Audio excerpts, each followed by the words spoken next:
महापौर निर्मल कोसरे ने प्रस्तुत किया लाभ का बजट। भिलाई चरौदा नगर निगम क्षेत्र में वित्तीय वर्ष 2024-25 में विकास कार्यों के लिए कुल 2,46,78,17,000 रुपए का बजट महापौर निर्मल कोसरे ने बुधवार को प्रस्तुत किया। बजट में जहां पुराने विकास कार्यों को गति देने अतिरिक्त राशि प्रावधानित की गई है, वहीं आम लोगों की सुविधाओं को ध्यान में रखते हुए मंगल भवन, smart toilet, model road, school भवन एवं तालाबों के गहरीकरण, सौंदर्यीकरण पर जोर दिया गया है। महापौर निर्मल कोसरे द्वारा सदन पटल पर प्रस्तुत बजट में कुल अनुमानित आय 2,51,27,20,000 रुपए तथा व्यय 2,46,78,17,000 रुपए का प्रावधान किया गया है। वर्ष 2024-25 का प्रारंभिक अवशेष राशि 12,02,16,000 रुपए है।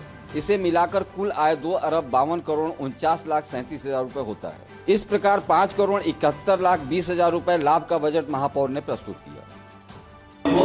इस महापौर ने बजट के समय बोलते अच्छे हैं, मीठी मीठी बातें करते हैं, वास्तव में कुछ रहता नहीं। महापौर जी को हमारे प्रधानमंत्री जी से सीखना चाहिए। सरकार ने बनाई, भूपेश बघेल जी ने 22 करोड़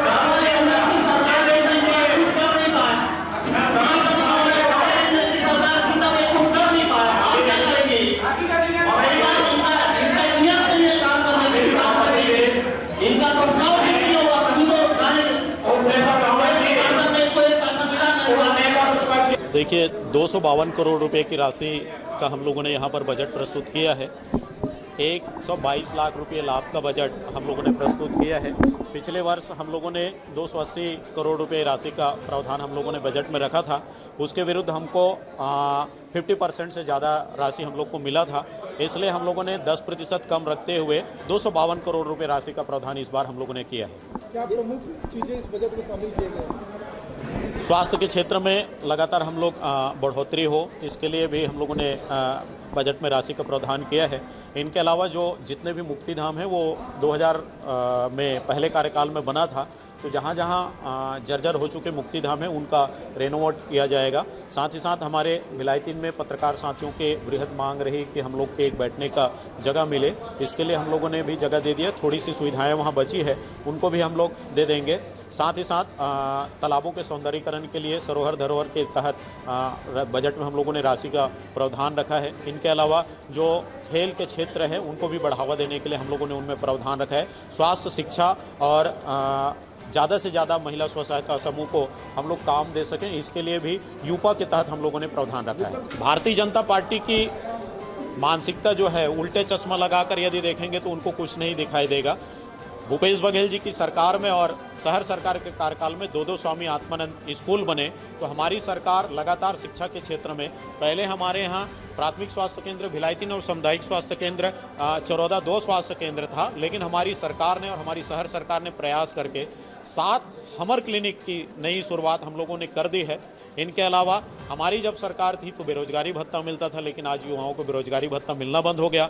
महिलाओं को स्वरोजगार की दिशा से जोड़ने के लिए हम लोगों ने गौठान के माध्यम से, अर्बन गौठान के माध्यम से रोजगार देने का हम लोगों ने काम शुरू किया था, लेकिन वर्तमान राज्य गवर्नमेंट ने और भाजपा की सरकार ने उनको भी रोक दिया। और इनके साथ साथ जो युवा है, जो युवा को आगे बढ़ने के लिए उनको बहुत सारी खेल गतिविधि करना है, उनके लिए राज्य शासन ने हमको पैसा दिया था, भूपेश बघेल जी की सरकार ने, उनको भी रोक दिया है। तो भारतीय जनता पार्टी किस चश्मे से देखते हैं, आकलन कर लें। मुझे तो बने सिर्फ 2 साल हुए हैं, तीसरा मेरा बजट रहा है। पिछले 20 साल में कितने विकास काम हुए हैं और भूपेश बघेल जी की सरकार बनने के बाद कितने विकास हुए हैं, ये उनको पता चल जाएगा। 25 करोड़ का बजट वापस चला गया। इसमें हमारा नगर पालिका निगम भिलाई चरौदा थोड़ा से उसमें कमी आ गया करके हम लोग उस कार्य को नहीं करा पा रहे हैं। इसमें शोर शराबा हुआ, इसी कारण भाजपा पार्षद को भाजपा का कि ये शनिवार रात हमने उनको बताया कि आपके शासन आने के बाद जो योजना थी उसको वापस ले गए हैं, तो आप लोग अभी आए इस शासन में आप लोग दिलाइए, हम लोग काम करेंगे, क्योंकि हम तो जनता के चुने हुए जनप्रतिनिधि हैं। जितना विकास का कार्य होगा, कोई भी कार्य भाजपा कांग्रेस हम नहीं देखेंगे और इस कार्य को हम लोग करेंगे। ये आशा के साथ हम लोग बजट को पास किया। बजट है 23-24 की जो बजट रखी हुई है वो बहुत काल्पनिक है। ये वही कॉपीराइट है जो हर साल वही ना, आज तक इनको 2 साल का कार्यकाल हो गया है महापौर जी का, शहर सरकार का 2 साल कार्यकाल हो गया।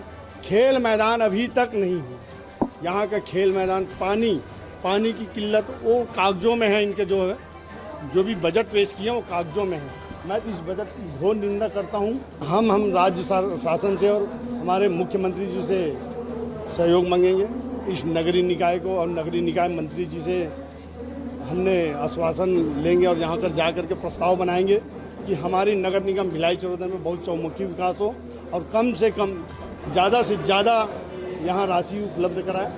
प्रत्येक वर्ष की तरह बजट इस बार भी सामान्य रूप से जैसा पिछली बार था, इस बार भी कोई विशेष बजट में नहीं रहा। चरोदा को हमेशा उपेक्षित करके रखा गया। चरोदा मुक्तिधाम के लिए 1 रुपये का भी कोई बजट नहीं है चलाने के लिए। वन टाइम सौंदर्यीकरण के लिए तो बजट दे दिया जाता है, किंतु चरोदा मुक्तिधाम को चलाने के लिए, डेड बॉडी जलाने के लिए, वहाँ के रख रखाव के लिए, वहाँ के गार्डन व्यवस्था के लिए कोई पैसा नहीं दिया गया है। महापौर के द्वारा महापौर जी से मेरे द्वारा हमारी संस्था के द्वारा ये मांग किया गया है कि अगर चरोदा मुक्तिधाम को नगर निगम नहीं संभाल पाती तो हमें दे दिया जाए। 2100 रुपये में हम हर एक व्यक्ति को लकड़ी उपलब्ध कराएंगे दाह संस्कार के लिए। क्या आश्वासन दिया महापौर जी और पूरे सदन ने सरल रूप से स्वीकार भी किया और इस मांग को माना भी। उन्होंने कहा कि व्यक्तिगत रूप से आकर के मिले और हम इसको मुक्तिधाम को आपकी संस्था को देने के लिए तैयार हैं। ये बजट देखने को मिला कि वही पुराने पन्नों को पलट के जैसा का तैसा वैसी महापौर के द्वारा प्रस्तुत किया गया। अभी पूर्व में जितने भी कार्य उन्होंने बजट में शामिल किया था वो कार्य पूर्ण नहीं हुए हैं। अभी वर्तमान नया फिर बजट लेके आ गए हैं और वही बातों को रिपीट किया उसमें। अभी वर्तमान में हमारी भारतीय जनता पार्टी की सरकार, विष्णुदेव साय जी की सरकार बैठी हुई है। आगे इस नगर निगम के विकास के लिए विधायक जी और सांसद महोदय से संपर्क साध के ही आगे के विकास के लिए उनसे संपर्क साधना चाहिए।